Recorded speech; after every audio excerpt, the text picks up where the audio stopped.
الحمد للہ وحدہ والصلاة والسلام علی من لا نبی بعدہ اما بعد وقال اللہ تبارک وتعالی فی کلامہ المجید والفرقان الحمید فاعوذ باللہ من الشیطان الرجیم بسم اللہ الرحمن الرحیم فإن مع العسر یسرا ان مع العسر یسرا وقال رسول اللہ صلی اللہ علیہ وسلم یسروا ولا تعسروا بشروا ولا تنفروا او کما قال علیہ الصلاۃ والسلام اللہم صل علی محمد وعلی آل محمد فی اول و اوسط و آخر کلامنا۔ میرے محترم بزرگوں، عزیزوں، دوستوں، اللہ عز و جل کا بڑا فضل ہے، اس کا کرم اور اس کا احسان ہے کہ اس پاک پروردگار نے ہم سب کو ایمان کی دولت سے نوازا۔ یہ اللہ رب العالمین کا فضل ہے، اس کا کرم، اس کا انعام ہے کہ اس نے ہمیں اپنی ذات کا تعارف کرایا اور اسلام کے ذریعے اللہ رب العالمین نے دنیاوی زندگی میں اور اخروی زندگی میں کامیابی اور کامرانی کا وعدہ فرمایا، اور اسلام ہی کی وجہ سے اللہ رب العالمین نے ہمیں عزت اور طاقت اور عظمت عطا فرمائی۔ اللہ تبارک و تعالی نے قرآن کریم کے اندر ایک آیت کے اندر یہ بات بیان فرمائی جو مشہور و معروف ہے، ہم بارہا سنتے ہیں کہ وَإِن تَعُدُّوا نِعْمَةَ اللَّهِ لَا تُحْصُوهَا، اگر تم اللہ رب العالمین کی نعمتوں کو گننا چاہو، انہیں شمار کرنا چاہو تو نہیں کر سکتے۔ یعنی اللہ رب العالمین نے گویا کہ یہ اعلان کر دیا قیامت تک کے بسنے والے تمام لوگوں کے لیے، قیامت تک آنے والے تمام انسانوں کے لیے کہ اللہ کی نعمت کو کوئی گن نہیں سکتا، کوئی شمار نہیں کر سکتا۔ یہ اللہ رب العالمین نے فیصلہ فرما دیا، اور اگر انسان گننا چاہے اور شمار کرنا چاہے تو اپنی زندگی کے اندر وہ غور و فکر کرے،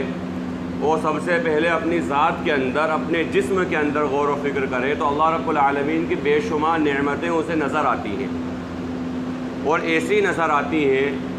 اس طرح نظر آتی ہیں کہ اگر ان میں سے ایک نعمت کے اندر کمی کوتاہی ہو جائے یا وہ ایک نعمت چھین لی جائے تو انسان کو ایسا لگتا ہے کہ گویا کہ میرا جسم کسی کام کا نہیں بچا، اور وہ تصور کرنے لگتا ہے کہ گویا کہ سب سے زیادہ پریشان حال اور سب سے زیادہ پریشان انسان دنیا کے اندر شاید میں ہوں، یہ ایک نعمت کی کمی زیادتی ہو جانے پر۔ تو اللہ رب العالمین نے فیصلہ فرما دیا کہ وَإِن تَعُدُّوا نِعْمَةَ اللَّهِ لَا تُحْصُوهَا، کہ اللہ تبارک و تعالیٰ کی نعمتوں کو تم گن نہیں سکتے، شمار نہیں کر سکتے۔ یہ اللہ رب العالمین نے فیصلہ فرما دیا۔ اب اسی کے ساتھ ساتھ جب ایک انسان زندگی گزارتا ہے، چاہے وہ مسلمان ہو یا غیر مسلم، عام طور پر ہر انسان کے ساتھ اچھے حالات بھی ہوتے ہیں اور بظاہر برے حالات بھی ہوتے ہیں۔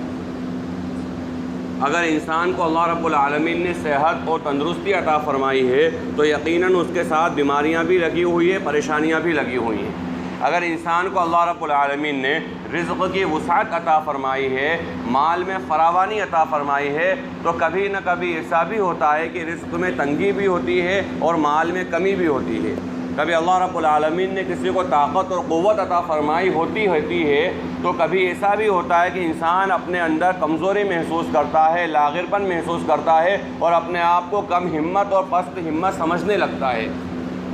یہ زندگی کے صبح و شام اور یہ زندگی کے رات اور دن ہر انسان کے ساتھ لگے ہوئے ہیں، ہر انسان اس سے دوچار ہے،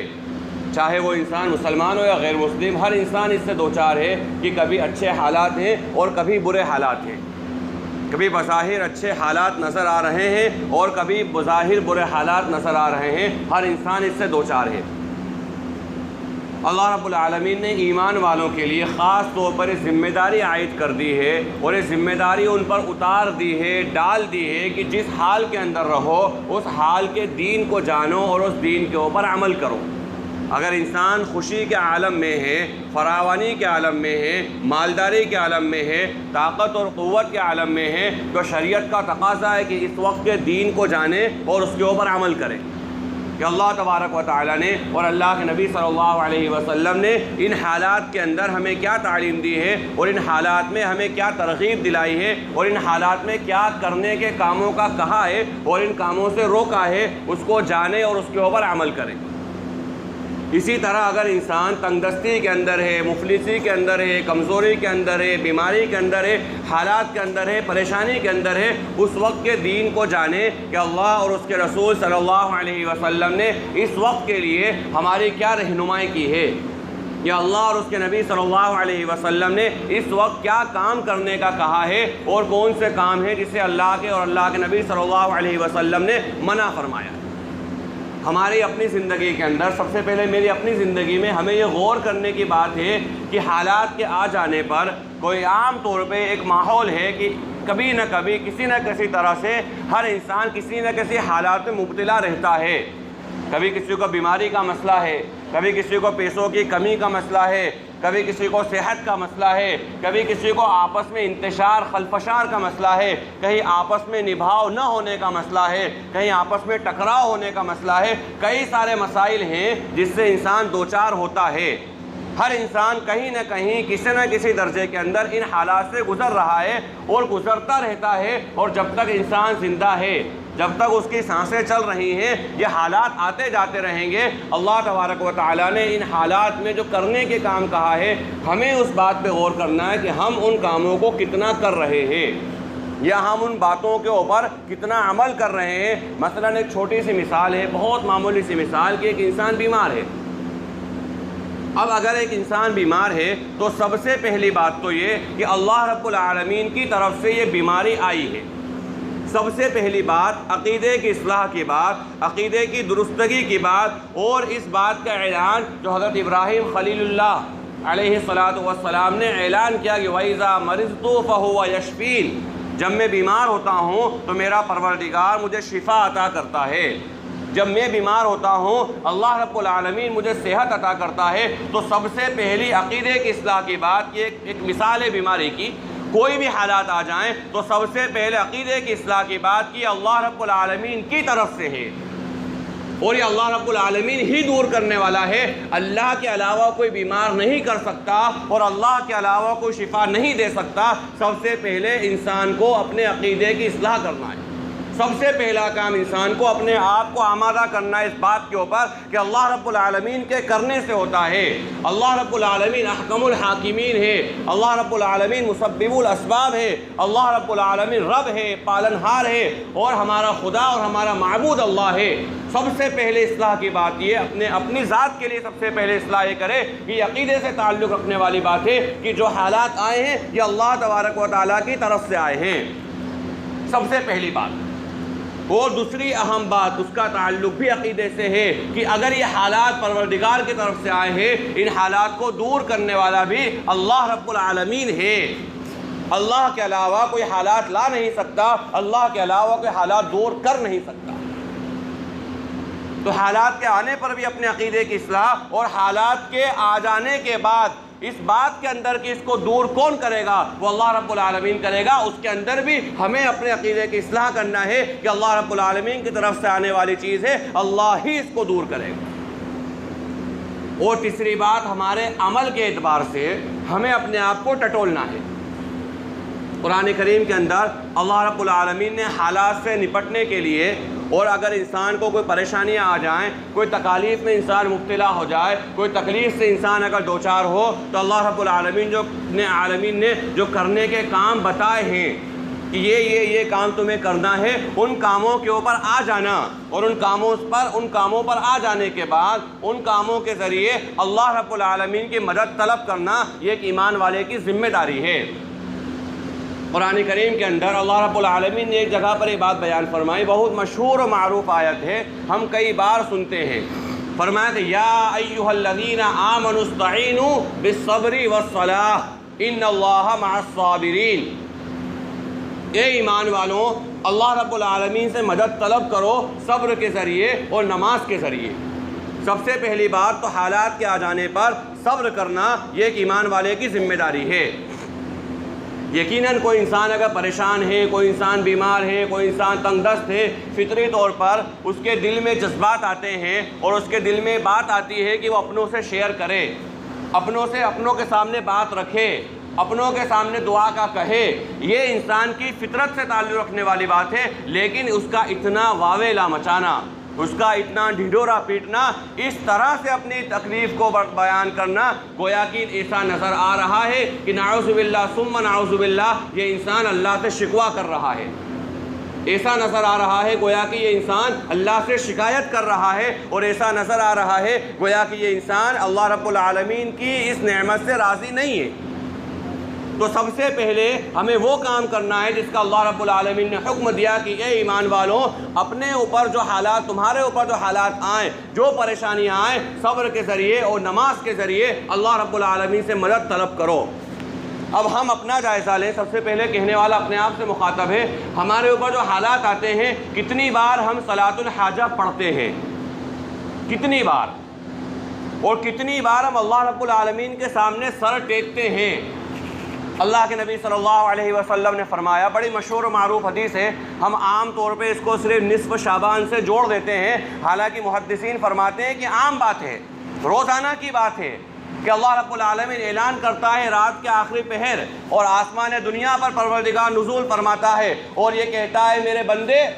کون ہے پریشان حال، میرے بندوں میں کون ہے پریشان حال جو مجھ سے اپنی پریشانی کا ذکر کرے اور میں اس کی پریشانی کو دور کروں؟ کون ہے جو مجھ سے سوال کرے اور میں اس کے سوال کو پورا کروں؟ کون ہے جو مجھ سے دعا مانگے اور میں اس کی دعا کو قبول کروں؟ اللہ رب العالمین یہ اعلان فرماتا ہے تہجد کے وقت، اللہ رب العالمین یہ اعلان فرماتا ہے رات کے آخری پہر، آسمان دنیا پر نزول فرما کر پروردگار یہ اعلان کرتا ہے کہ میرے بندوں مجھ سے مانگو میں قبول کروں گا، میرے بندوں مجھ سے سوال کرو، میں جو ہے تمہارے سوال کو پورا کروں گا۔ اللہ رب العالمین اپنی ذات کا حوالہ دے کر، اپنی ربوبیت کا حوالہ دے کر، اپنی حاکمیت کا حوالہ دے کر اور اپنی الہیت کا حوالہ دے کر اعلان کرتا ہے کہ میرے بندوں میں تمہارا خدا ہوں، میرے بندوں میں تمہارا معبود ہوں، مجھ سے مانگو میں قبول کروں گا۔ آج اللہ ہم سب کی حفاظت فرمائے کہ حالات آ جانے کے بعد تہجد تو دور کی بات ہے، ہم فرض نمازوں سے بھی دور ہو جاتے ہیں۔ حالات کے آ جانے کے بعد تہجد تو بہت بڑی چیز ہے، ہم فرض نماز سے بھی دور ہو جاتے ہیں، بالخصوص فجر کی نماز تو ہماری اکثروں کی غائب ہو جاتی ہے کہ بڑے ٹینشن میں دماغ لگا ہوا ہے، بڑے حالات ہیں، ہمیں راتوں کو نیند نہیں آ رہی ہے، اور اس کی وجہ سے صبح کی نماز بھی غائب ہو گئی۔ اللہ ہم سب کی حفاظت فرمائے۔ یہ ہمارا حال ہے، حالانکہ اللہ رب العالمین فرما رہا ہے اس بات کو کہ میرے بندوں مجھ سے سوال کرو نماز کے ذریعے اور صبر کے ذریعے، مجھ سے مدد طلب کرو، یقیناً میں تمہاری مدد کروں گا۔ صحابہ اکرام فرماتے ہیں کہ ہمیں اگر جوتے کا تسمہ مانگنا ہوتا تھا، اگر ہمیں نمک کی حاجت ہوتی تھی، ہم اللہ رب العالمین سے سوال کیا کرتے تھے۔ اور سوال کے تعلق سے ایک بات میں عرض کر دوں کہ ہم عام طور پر، اللہ ہماری اصلاح فرمائے، سب سے پہلے اللہ میری اصلاح فرمائے، ہم عام طور پہ یہ سمجھتے ہیں کہ ہم دعائیں بھی وہ مانگتے ہیں جن میں قبولیت کے آثار نظر آتے ہیں، گویا کہ اللہ رب العالمین جو مسبب الاسباب ہے، ہم نے اس کو محتاج اسباب بنا دیا۔ ہم عام طور پہ وہ دعا مانگتے ہیں کہ انویسٹ کرا پیسے کے اندر اور بظاہر کامیابی نظر آ رہی ہے، بظاہر فائدہ نظر آ رہا ہے، بظاہر ہمیں لگ رہا ہے کہ اس میں نقصان نہیں ہوگا، تو اس بزنس کے اندر اس پیسہ لگانے کے بعد ہم اللہ سے مانگتے ہیں۔ وہ یقیناً یہ مانگنا چاہیے، اس سے انکار نہیں ہے، اللہ ہی سے مانگنا ہے، لیکن جہاں پر ہمیں امکان نہیں ہوتا ہے، جہاں پر ہمیں کچھ نظر نہیں آتا ہے، ہمیں لگتا نہیں ہے کہ یہاں سے ہمارا کام ہوگا، ہم اللہ رب العالمین سے اس کے تعلق سے دعائیں بھی نہیں مانگتے ہیں۔ یعنی اگر ہمارے پاس پیسے آنے کے آثار کہیں سے لگ رہے ہیں تو اللہ سے دعا مانگ رہے ہیں کہ پروردگار پیسے کا انتظام کرا دے، اور دماغ میں یہ بات ہے کہ فلاں سے لے لیں گے، فلاں سے لے لیں گے، فلاں سے لے لیں گے،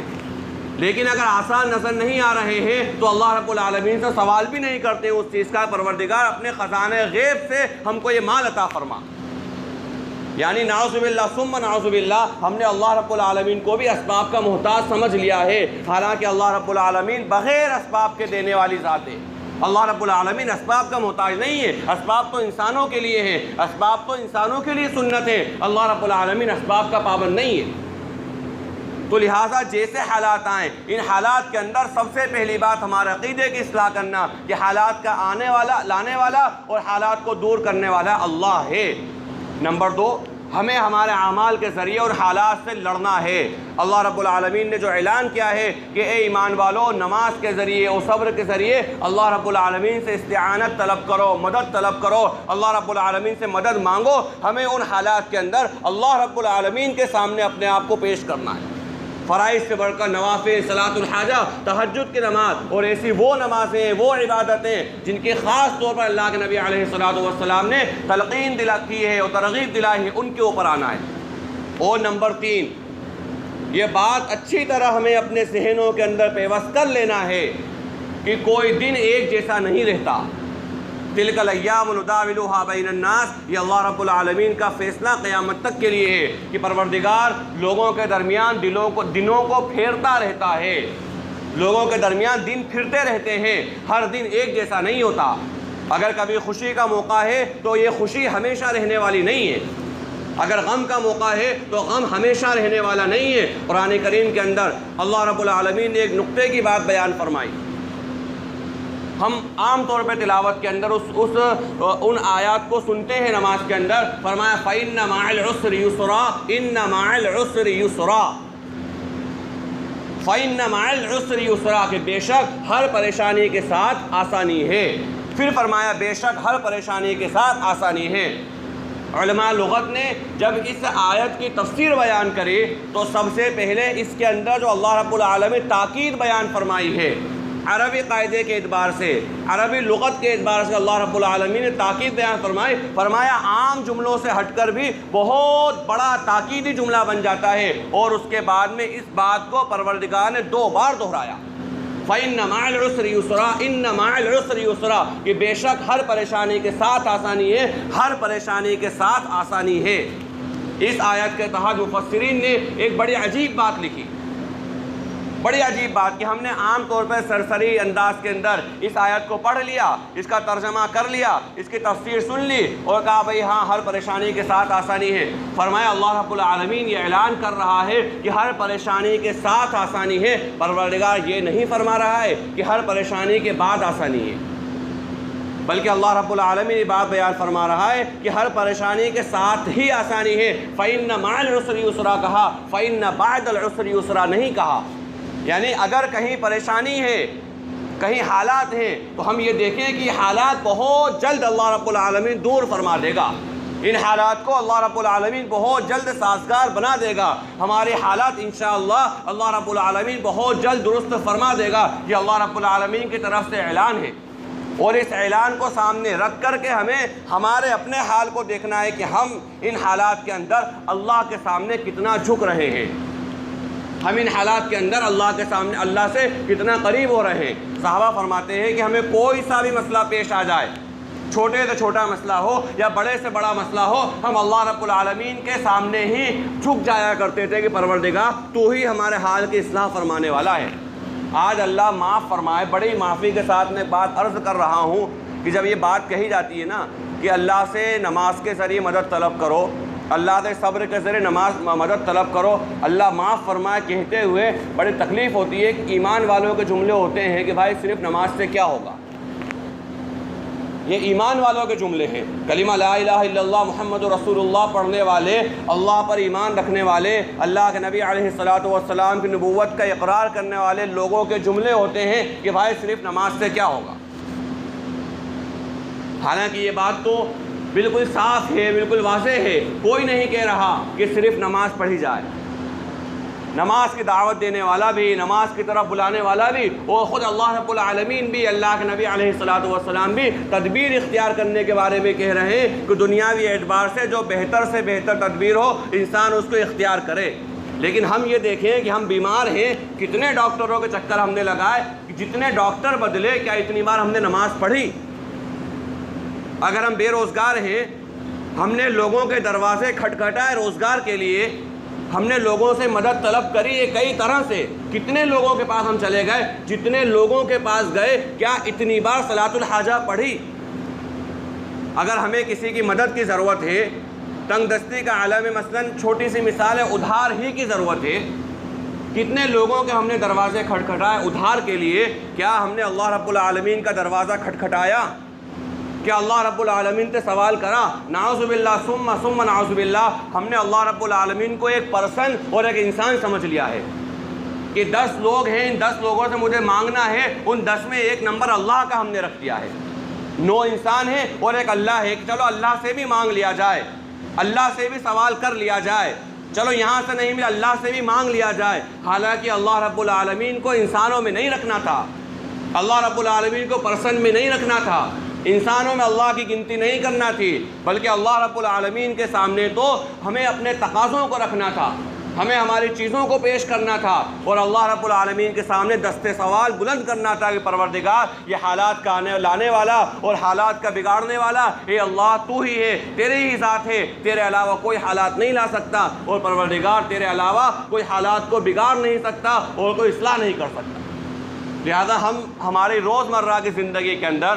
جو بھی حالات آئیں، خوشی کے حالات آئیں، خوشی کا دین دیکھیں، خوشی کے اندر اللہ کے نبی صلی اللہ علیہ وسلم نے کیا دین سکھایا ہے، اور غم کے حالات آئیں تو اس دین کو دیکھیں کہ غم کے اندر اللہ کے نبی علیہ السلام نے کیا دین سکھایا ہے، کیا طریقہ تعلیم کیا ہے، اور اس کو جان لیں اور اس کے اوپر عمل کر لیں۔ بس شریعت کا تقاضا اور شریعت کا مطالبہ یہی ہے کہ خوشی ہو یا غم ہو، اللہ کے احکام کے مطابق انسان زندگی گزار لے اور اللہ رب العالمین کی رضا والے کام میں لگ جائے، چاہے خوشی کا موقع ہو یا غم والا موقع ہو۔ اللہ رب العالمین کے یہاں پر انشاءاللہ انسان اس عمل سے سرخرو ہوگا۔ اللہ رب العالمین سے دعا ہے کہ اللہ رب العالمین کہی گئی باتوں پر کما حقہ عمل کی توفیق نصیب فرمائے۔ وآخر دعوانا الحمدللہ رب العالمین۔